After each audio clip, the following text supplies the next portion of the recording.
एक बार की बात है कि एक गांव में दो भाई रहा करते थे। बड़े भाई का नाम था रमेश और दूसरे भाई का नाम था सुरेश। दोनों भाई अपने स्वभाव के कारण एक दूसरे के बिल्कुल विपरीत थे। बड़ा भाई रमेश हलवे पराठे की ठेली लगाता था। इसी तरह दूसरा छोटा भाई सुरेश एक नंबर का आलसी था और कोई काम धंधा नहीं करता था।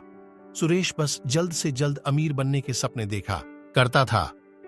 एक बार की बात है कि छोटा भाई सुरेश अपनी भाभी के लिए पर्स लेकर आया। सुरेश ने पर्स भाभी को दिया, जो सुरेश की भाभी को बहुत पसंद आया।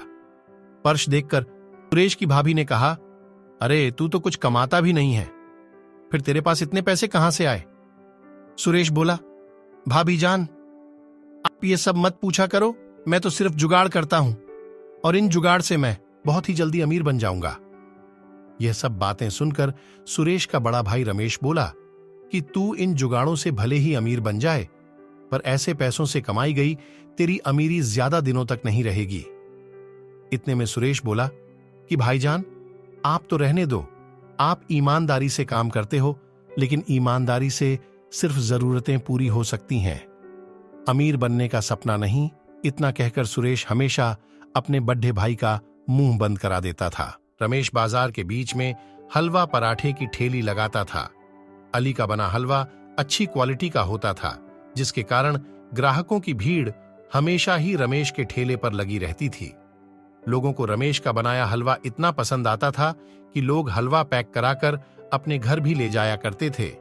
लेकिन इसमें रमेश को अपने मुनाफे में काफी नुकसान उठाना पड़ता था।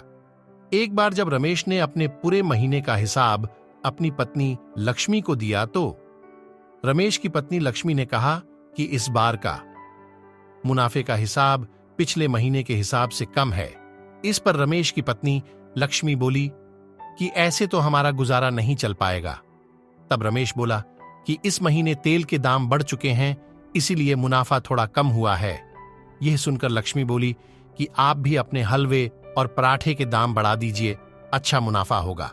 इस पर रमेश बोला कि नहीं लक्ष्मी, मैं ऐसा नहीं कर सकता। अगर मैं ऐसा करता हूं तो ज्यादा लोग मेरा बना हुआ हलवा नहीं खरीद पाएंगे। इसके बाद लक्ष्मी ने कहा कि जैसा आप ठीक समझें।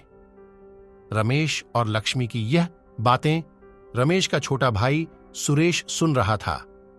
एक दिन की बात है कि लक्ष्मी को एक फोन आता है। फोन पर बात करते ही वह रोने लगती है। जब रमेश लक्ष्मी को देखता है कि लक्ष्मी रो रही है, तो वह पूछता है कि क्या हुआ, लक्ष्मी क्यों रो रही हो? लक्ष्मी बताती है कि मेरी चाची अब इस दुनिया में नहीं रही, उनका इंतकाल हो चुका है, मुझे जल्द से जल्द चाचा के यहां जाना होगा। यह सुनकर रमेश बोलता है, रो मत लक्ष्मी, मैं भी तुम्हारे साथ चाचा के यहां चलता हूं। इसके बाद रमेश अपने भाई सुरेश से कहता है कि जब तक मैं नहीं आता तब तक तुम हलवे पराठे की ठेली लगाना और देखना कि मेरे ग्राहकों को कोई तकलीफ नहीं होनी चाहिए।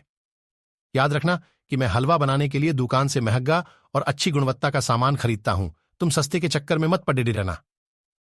इतना कहकर रमेश चला जाता है। इसके बाद सुरेश हलवे पराठे की ठेली लगना शुरू कर देता है। ग्राहक आकर आराम से हलवा पराठा खा रहे हैं। सुरेश देखता है कि पराठा बनाने के लिए तेल खत्म हो गया है। सुरेश सोचता है अगली सुबह जाकर वह दुकान से सारा सामान खरीद लेगा। अगली सुबह जब सुरेश सामान लेने दुकान जाता है, तो वह यह सोचकर सस्ता तेल ले लेता है कि यह कौन सा उसके घर में उपयोग होने वाला है।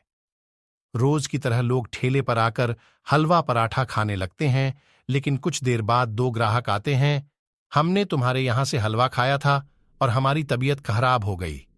तुम्हारा बड्ढा भाई रमेश कहाँ है? हम उससे बात करते हैं कि ये कैसा हलवा बनाया। ये सुनकर सुरेश डर जाता है, क्योंकि वह कई दिनों से सस्ता और मिलावटी तेल में बना हलवा पराठा बेच रहा था। ये बात जब रमेश को पता चलती है, तो वह सुरेश को बहुत डांटता है और सुरेश से कहता है कि वह लोगों से माफी मांगे। सुरेश को अपनी गलती का एहसास जाता है और लोगों से माफी मांगते हुए कहता है कि वह आगे से ऐसा नहीं, उसे अपने किए पर बहुत पछतावा है। कहानी की सीख। कहानी हमें यह सिखाती है, हमें अपने मतलब के लिए दूसरों को तकलीफ नहीं देनी चाहिए। ईमानदारी और मेहनत से कमाया पैसा जीवन में सुख समृद्धि लाता है।